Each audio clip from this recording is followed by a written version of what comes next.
Assalamualaikum warahmatullahi wabarakatuh. Welcome to my YouTube channel. Perkenalkan, nama saya Ahmad Rifandi, NIM 19310410006 dari Fakultas Ilmu Keolahragaan jurusan Penjaskesrek Universitas Negeri Makassar. Pada video kali ini saya akan membuat vlog, di mana vlog kali ini untuk memenuhi tugas UAS perkembangan peserta didik yang diampu oleh Ibu Siti Rehan, di mana saya akan menjelaskan materi yang pernah dibahas pada pertemuan kemarin. Yang pertama yaitu multiple intelligence atau kecerdasan majemuk.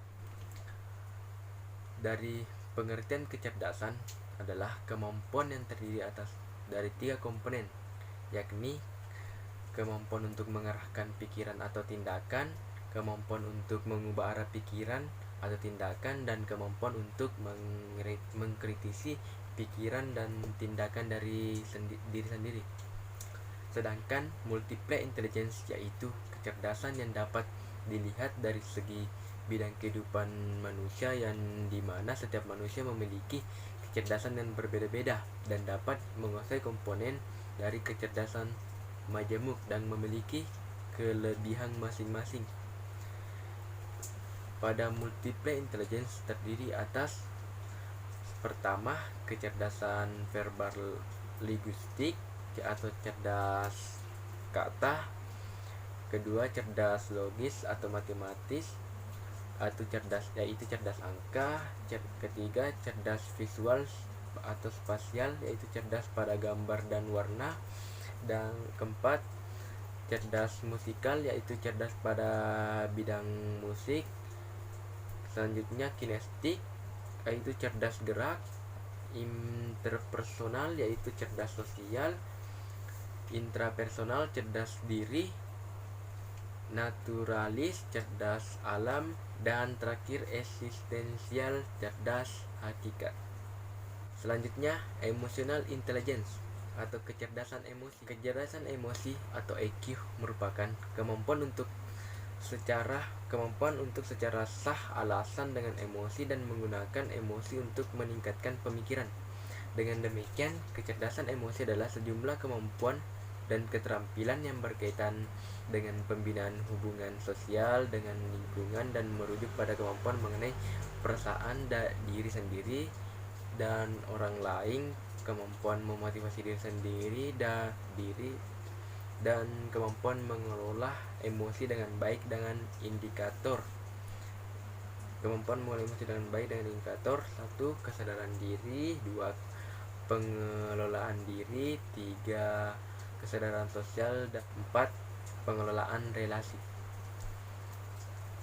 Cara meningkatkan kecerdasan emosi: yang pertama, mengenali emosi diri, melepaskan emosi negatif, ketiga, mengelola emosi diri sendiri, 4. Memotivasi diri sendiri, 5. Mengenali emosi orang lain, mengelola emosi orang lain, dan terakhir memotivasi orang lain. Selanjutnya, materi perkembangan kognitif.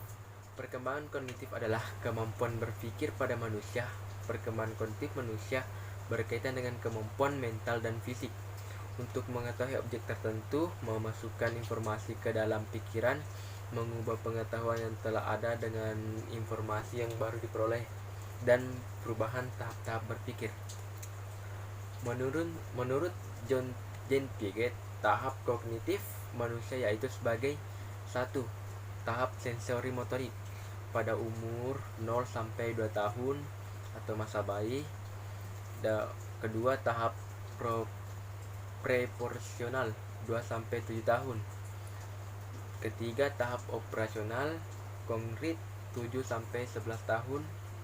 Dan terakhir, tahap operasional formal yaitu 11 sampai 15 tahun.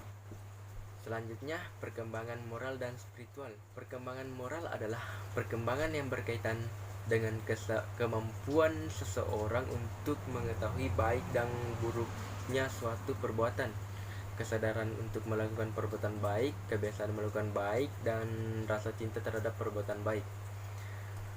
Pengertian spiritual dan perkembangan spiritual yaitu definisi spiritual adalah setiap individu dipengaruhi oleh budaya, perkembangan, pengalaman hidup dan kepercayaan dan ide-ide tentang kehidupan. Perkembangan spiritual lebih spesifik membahas tentang kebutuhan manusia terhadap agama.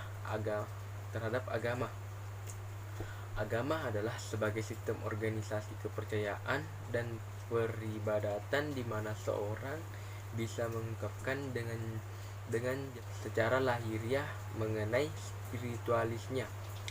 Perkembangan spiritual diartikan sebagai tahap di mana seorang yang dalam hal ini adalah peserta didik untuk membentuk kepercayaannya, baik percaya ke agama maupun adat istiadatnya. Selanjutnya, perkembangan psikososial. Dasar dari teori Erikson adalah sebuah konsep yang mempunyai tingkatan. Ada 8 tingkatan yang menjadi bagian dari teori psikososial yang akan dilalui oleh manusia.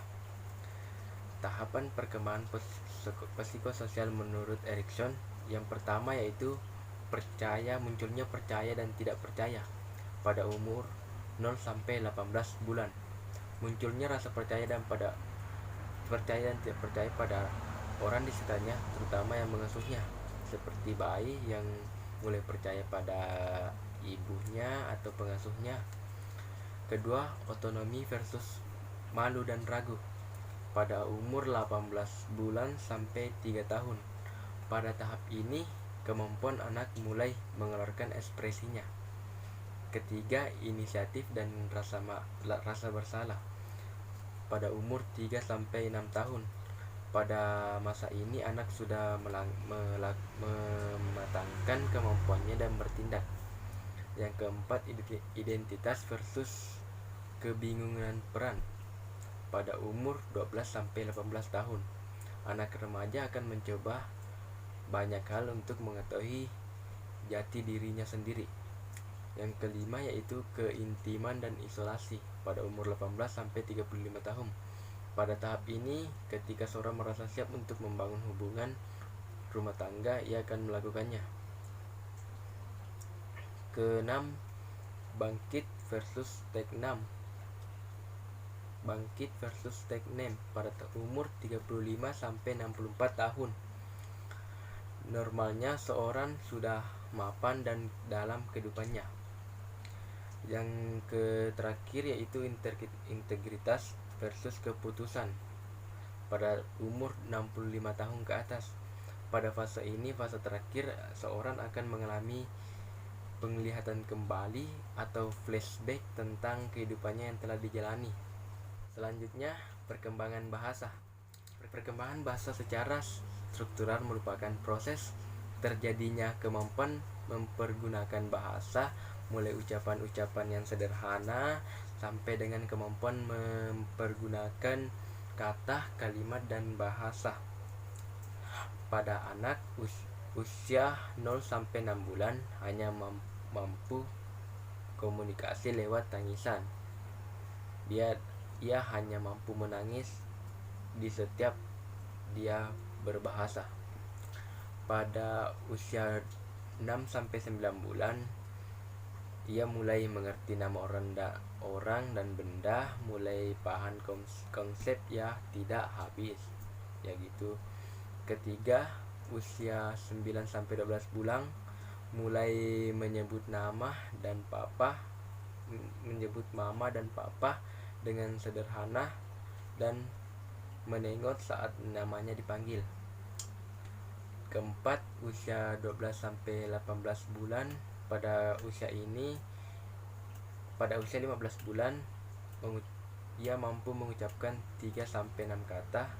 Di usia 18 bulan udah mampu mengucapkan 5 sampai 50 kata.